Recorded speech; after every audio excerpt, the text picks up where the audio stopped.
नमस्ते दोस्तों। ये वीडियो मैं स्पेशली बना रहा हूँ उन साथियों के लिए, उन विद्यार्थियों के लिए, उन शिक्षकों के लिए, उन अभिभावकों के लिए जो वास्तव में सफलता प्राप्त करना चाहते हैं, वो भी निर्भयता पूर्वक पूरे आत्मविश्वास के साथ में। स्पेशली ये वीडियो मेरा मैं उन विद्यार्थियों के लिए है जो बिना किसी डर के बहुत आसानी से सफलता प्राप्त करना चाहते हैं। आसानी का मतलब ये नहीं कि कुछ किए बिना सफलता मिल जाएगी। अभी सेशन के बीच में आप जानते हैं कि अनेक प्रकार की परीक्षाएं होती है। अगर हमें बोर्ड की परीक्षा हो या सेशन एंडिंग एग्ज़ाम हो, उसमें सर्वाधिक अंक लाके या कम से कम कंसिडरेबल अंक लाके बहुत अच्छे तरीके से उत्तीर्ण होना है, सफल होना है, तो आपको दोस्तों स्टार्टिंग से जितनी भी परीक्षाएं हैं उन प्रत्येक परीक्षाओं पर अपना अच्छा प्रदर्शन करने के लिए कुछ नियमों का पालन करना होगा। सभी पेरेंट्स से, सभी अभिभावकों से और सभी शिक्षकों से मेरा विनम्र अनुरोध है कि मैं आगे जो 3-4 बातें बताने जा रहा हूं वो अपने विद्यार्थियों को, अपने बच्चों को समझाने का प्रयास करें। और अगर विद्यार्थी सुन रहे हैं तो केवल सुने नहीं, इस पर विचार करें कि क्या वास्तव में इससे आपको लाभ हो सकता है। पहली जो बात मैं आपको बता रहा हूं वो यह है कि आपको सफलता प्राप्त करने के लिए प्रारंभ से ही, स्टार्टिंग से ही किसी भी एग्ज़ाम के प्रति फेमिलियर होना पड़ेगा। और फेमिलियर होने के लिए आपको स्टार्टिंग से ही परिश्रम करना पड़ेगा, मेहनत करना पड़ेगी और आज में जीना पड़ेगा। हम लोग बेटा ये सोचते हैं कि एग्जामिनेशन में लास्ट में जाकर के हम कवर कर लेंगे, परीक्षा के दिनों में हम बहुत मेहनत करके तैयारी कर लेंगे, और इसीलिए बस कुछ बच्चे परीक्षा के ठीक 2-4 दिन पहले छुट्टियां ले लेते हैं और ये सोचते हैं कि इन 4 दिन में मैं अपनी परीक्षा की बेहतर तैयारी कर लूँगा और सर्वाधिक अंक ले आऊँगा। हो सकता है आप रट करके किसी भी प्रकार से एन के एन प्रकारेण कुछ अंक ले भी आए, अच्छे अंक ले भी आए, लेकिन रिजल्ट आने के बाद आपने जो जल्दबाजी में रात दिन मेहनत करके तैयारी की, उसमें से आपने लर्न क्या किया, आपको याद कितना रहा, और ये आपको आने वाली अगली एग्जामिनेशन में काम कितना आएगा। कहीं फिर से तो आपको ज़ीरो से स्टार्ट नहीं करना पड़ेगा। इस बात पर ध्यान दें। मैं जो आपको कहना चाहता हूँ, आपको अपनी परीक्षा के प्रति अवेयरनेस रखना पड़ेगी। अवेयरनेस का मतलब ये है कि आपको मालूम होना चाहिए आपके सिलेबस में ये चीज़ें आपको आसानी से आती है, जिससे आप अच्छी तरह पढ़ कर के तैयार कर लेंगे, और ये टॉपिक, ये विषय वस्तु है जिसमें आपको ज़्यादा मेहनत करने की ज़रूरत है, ये आपको आसानी से समझ में नहीं आ रहा है, तो पूरी तरह से कंसंट्रेट होकर के सबसे पहले उसको अच्छी तरह पढ़कर, समझकर, और आपके जो दोस्त है, हो सकता है कि आपके दोस्त ज़्यादा बेहतर तरीके से उसे जानते हो, उनसे समझिए, अपने शिक्षकों से समझ लीजिए। सोशल मीडिया का उपयोग परीक्षा के लिए पॉजिटिव वे में, इफ़ेक्टिव वे में करना सीखिए। सोशल मीडिया पर, इंटरनेट पर बहुत सारी चीज़ें ऐसी अवेलेबल है, जो टॉपिक, जो क्वेश्चन जो आप नहीं समझ पाए हैं, उसका कोई बेहतर कंटेंट आपको मिले, बेहतर वीडियो आपको मिले, बहुत अच्छी चीज़ आपको मिले, और आप बेहतर तरीके से तैयारी कर पाएँ। यहाँ पहली बात तो मैंने ये कही, अवेयरनेस और इस चीज़ का उपयोग। दूसरा, अगर आपको निडर होकर कोई भी चीज़, अगर हम बिना किसी टेंशन के, तनाव के, घबराहट के, एंजाइटी के, निडर होकर के अगर कोई एग्ज़ाम देते हैं, तो चाहे हमने पढ़ाई कम की हो, लेकिन हमारे मार्क्स पक्के होते हैं। कुछ मार्क्स डेफिनेटली हम विश्वास के साथ ला सकते हैं, क्योंकि हमारा कॉन्फिडेंस, हमारा आत्मविश्वास हमें कुछ भी निगेटिव वे में करने से, निगेटिव वे में जाने से हमें रोक लेता है। और हम चाहे पूरा क्वेश्चन पेपर अटेंड ना करें, लेकिन अगर फियरनेस नहीं है, थोड़ी मेहनत की है और पूरा आत्मविश्वास है, तो आपका परीक्षा में प्रदर्शन बहुत ही अच्छा रहेगा। ये करने के लिए आपको हार्ड वर्क करना पड़ेगा। हार्ड वर्क का मतलब कोई वजन आपको ढेर सारा नहीं उठाना है दोस्तों। आपको हार्ड वर्क करने का मतलब ये है कि अपनी डेली लाइफ को ठीक से सेट करना पड़ेगा। भाई अभी तक आपने नहीं की है तो कर लीजिए। रात्रि में ठीक 10 बजे तक, मैक्सिमम 11 बजे तक सोना अनिवार्य है।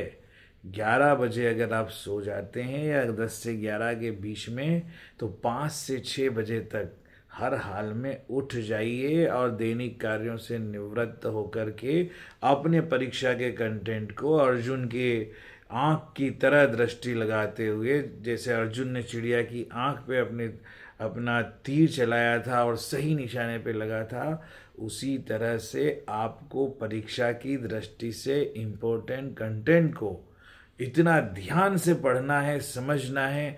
और एक बात ध्यान रखिए, कोई भी चीज बेटा, आप चाहे कितने भी जीरो लेवल के हो, चाहे आपको कुछ भी नहीं आता हो, लेकिन एक बात ध्यान रखिए, किसी नल के नीचे से, किसी पानी के स्रोत के नीचे से एक एक बूंद अगर रोज टपकती है, तो आइए बात पक्की है कि हम जानते हैं वो पानी की बूंद पत्थर पे घाव नहीं कर सकती, लेकिन बार बार टपकने से कुछ महीनों बाद उस पत्थर में छेद हो जाता है।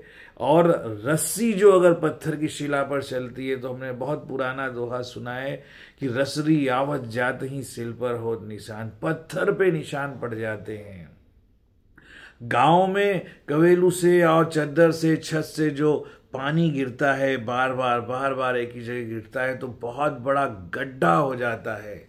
ठीक इसी तरह से आप किसी भी कंटेंट को बार बार पढ़ने का, समझने का प्रयास करेंगे, बार बार समझेंगे, 10 बार पढ़ेंगे, एक बार नहीं आता है तो कुछ आउटलाइन, कुछ ऐसी चीज़ें, कुछ ऐसे फैक्ट आपको लर्न हो जाएंगे कि आप डेफिनेटली अच्छी तरह से उस क्वेश्चन को हल करने में समर्थ होंगे। ज़्यादा आत्मविश्वास से उस प्रश्न को आप हल कर पाएंगे। तो आपको ये आत्मविश्वास आपके मन में लाने के लिए निरंतर कंसिस्टेंटली प्रयास करना पड़ेगा, मेहनत करना पड़ेगी। बेटा आज जो मेहनत कर रहे हैं, आज जो आपको तकलीफ होगी, जो कष्ट होगा, ये समझ लिए जो आपने वर्तमान में आज में परिश्रम किया है, यही आपका भविष्य है। अगर ये सोच लिया कि फ्यूचर में ऐसा कर लेंगे और फ्यूचर बन जाएगा, कभी भी नहीं होगा। कल का फ्यूचर आपको बेहतर जिंदगी जीना है, अपने जीवन में हमेशा सफल होना है और अच्छे स्थान पर जाना है, तो आज आपको हर प्रकार से अपने भविष्य को संवारने के लिए आज आपको सैक्रिफाइस करना पड़ेगा।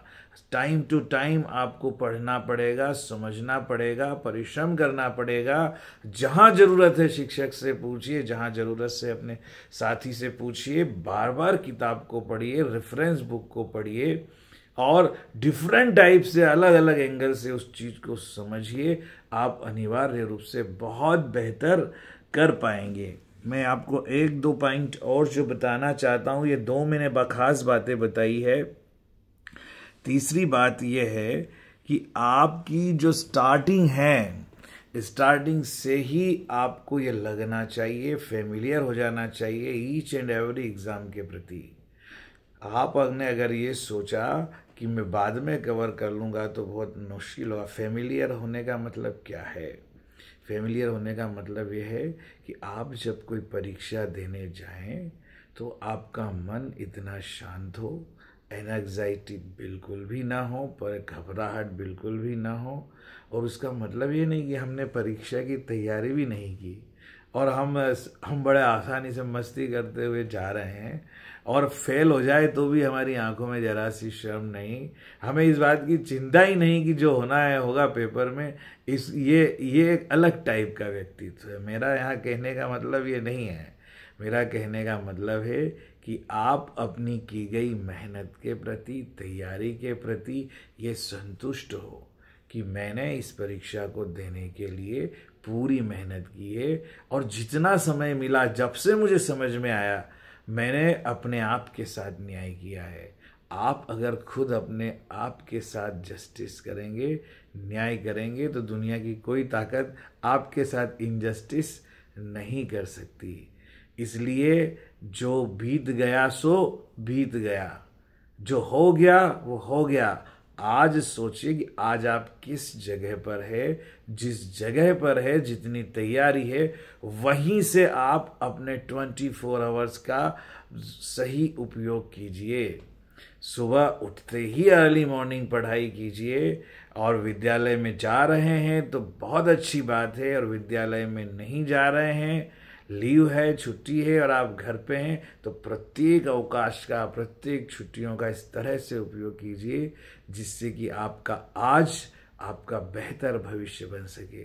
अगर आप अपना ध्यान सोशल मीडिया में लगाएंगे, निगेटिव चीज़ों में लगाएंगे, अगर आप अपना ध्यान दूसरों की आलोचना में लगाएंगे, अगर आप अपना ध्यान दूसरों की सफलताओं को देख करके खुद परेशान होने में लगाएंगे, तो किसी भी रूप में आपका भला नहीं होना, नुकसान होना ही होना है।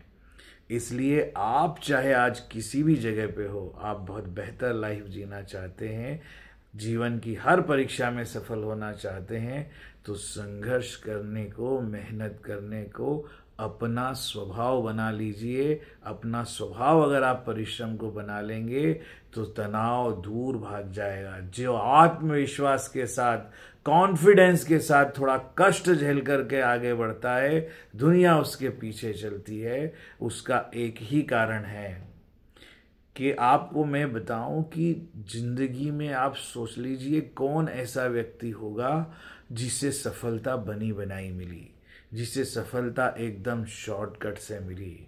अपनी माँ से एक बार पूछ कर देखिए, अपने पिता से एक बार पूछ कर देखिए कि आपको बेहतर लाइफ देने के लिए या उन्होंने जिस जगह पहुँचे हैं उस सक्सेस के लिए क्या परिश्रम किया था, या सब कुछ ऐसे ही मिल गया।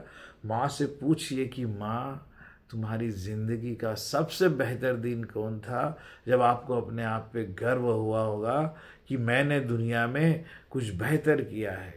आपकी माँ का एक ही जवाब होगा कि बेटा, जिस दिन तुझे जन्म दिया था, जिस दिन मैंने एक जीवन जीता जागता धरती पर उतारा था, उस दिन वो मेरी ज़िंदगी का सबसे बेहतर दिन था।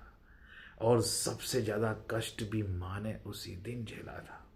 मतलब कष्ट के बिना सृजन नहीं होता, कष्ट के बिना सक्सेस नहीं मिलती, कष्ट के बिना नया जीवन नहीं मिलता, कष्ट के बिना रिफॉर्म नहीं होता, ट्रांसफॉर्म नहीं होता।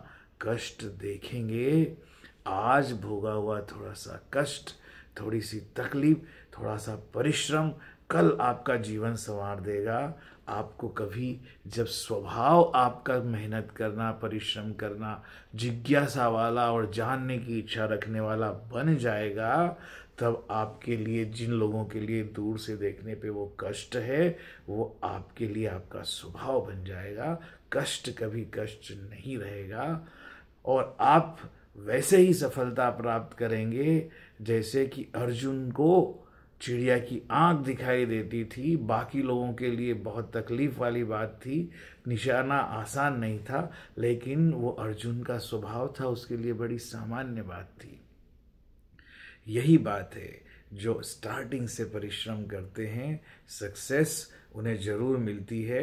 वीडियो थोड़ा सा बड़ा हो गया है, लेकिन आपको कुछ भी इसमें समझ में आया है, मेरा दावा है अगर आप इसको समझ करके ठीक से आगे बढ़ने का प्रयास करेंगे, सफलता आपके चरणों को चूमेगी।